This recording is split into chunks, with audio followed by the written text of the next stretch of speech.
It's terrifying to watch. You see the men punching the woman as they try to get her keys.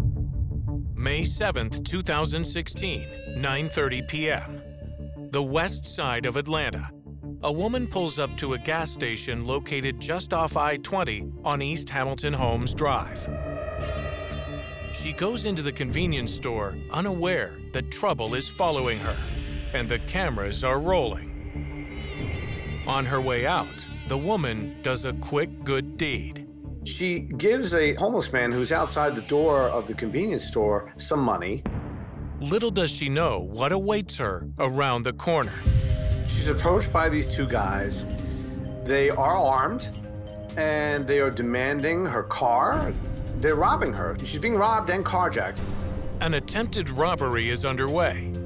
From inside, the terrified gas station attendant dials 911, unsure how many attackers there are. Got 3-4 guys that robbed the people here. They have guns. Outnumbered and unarmed, the woman faces her attackers as they steal her keys. But they don't know who they're dealing with. She's not having it. She's not having any of it. And she is fighting them tooth and nail.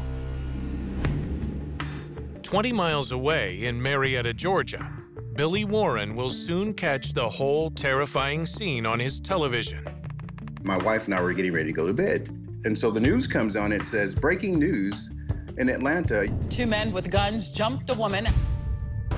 That woman is his 24-year-old daughter, Jasmine, his only child, and she is in a fight for her life. Billy watches the video in horror.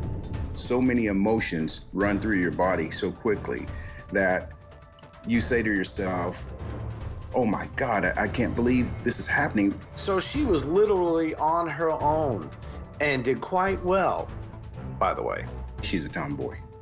She loves weightlifting. She spends a good portion of her time running and in the gym, and she just goes for it. Jasmine opens the driver's side car door and pulls one of the men out of her car. And things don't stop there. When the other man tries to rescue his accomplice, she goes after the gunman again. This could have gone really, really wrong for her. These guys were armed with a gun. Why would you do that? Why would you put up such a fight over a car? A car could be replaced, but you cannot. But then, events take an even more dangerous turn. When he hit her with the gun, she said, okay, it's time for me to shift into a second gear. And then she begins to explode on him, and the other guy comes around to try to pull her off him. Then I'm saying, she's taking a stance. She knows what she's doing. She's made a decision. Still, Jasmine's dad holds his breath in fear as he watches what happens next. Jasmine goes after the gunman again, but it's a very dangerous decision. The gunman and his accomplice try to drive away, but she still refuses to let them take her car. She's fighting with these guys, and then the ignition key breaks off in the car, and they can no longer even take the car at this point. In the midst of the chaos, a car has pulled up behind and seems to pause to watch the unfolding drama. Who's inside? Are they a part of this too? Or are they just too scared to get involved? We've seen some other videos where Good Samaritans will jump in, but generally that is not the case. Their fear of being injured or maybe even killed, prevents them from going that extra step to try to help out the person who's being, assaulted right in front of them. And now, Jasmine's attackers have become even more hostile and aggressive, punching her forcefully. Neither the store clerk or the homeless man Jasmine gave money to minutes earlier are anywhere to be seen. None of these people chose to intervene to help this young lady out. Incredibly, Jasmine comes at the gunman a 4th time. They struggle with the handgun, and as the car behind them pulls away, she finally decides to run. Her dad is in shock. After I saw the gun, I said I could be in a situation where I'm putting my daughter in a casket, and no parent wants to bury their child. And for Jasmine, it looks like there's no escape. she desperately tries to get inside the gas station, only to find that the door is locked. My heart just dropped. I said, my kid is going to be killed. She is on her own against these two. But the would-be carjackers didn't realize who they were up against, and Jasmine Warren wasn't about to go down without a fight. It was Cinco de Mayo weekend, and a lot of my friends, they were coming back from college, so we were going to go out. Jasmine had stopped to buy some Tylenol on her way to a club in downtown Atlanta. I was kind of aware of where I was because I'm working in downtown Atlanta. You know, like, this is downtown Atlanta. There's a lot of people that come from all over. You know, I'm working in a part of town that's not a very good area, but I've done this for what was going on 4 or 5 years, 6 years. I'm usually a lot of times by myself, so I'm mindful of my surroundings. So when I came in, I drove around the back side of that place just to make sure, like, you know, there wasn't anything going on crazy. I walked out of the store and I didn't see them. They, of course, saw me, and the one guy had the gun, and it just right then, like, hit me like, oh my God, there's a gun in my face. What should have been a fun night out has become a potentially deadly situation. He just kept telling me to give me the keys, give me the keys. So I gave him the keys. But as soon as they got in the car and I'm looking at this whole entire thing happen in front of me, it dawned on me, like, I really don't want this to happen. It was like, no, you're not about to do this today, no. Jasmine makes a quick, calculated assessment of her attackers and decides she can take a risk. When I saw the movements, I was like, oh, these guys are amateurs. They don't know what they're doing. That's when Jasmine, who worked as a youth counselor for the city of Atlanta, jumps into action. They were kids and they were scared. I became like G.I. Jane in 2 minutes. I won't say I'm a badass or tough, but I do consider myself to stand my ground. Like, I can be tough if I need to be tough. When she was born, she was a very small child. So when she turned roughly about 4.5, I got her enrolled in karate.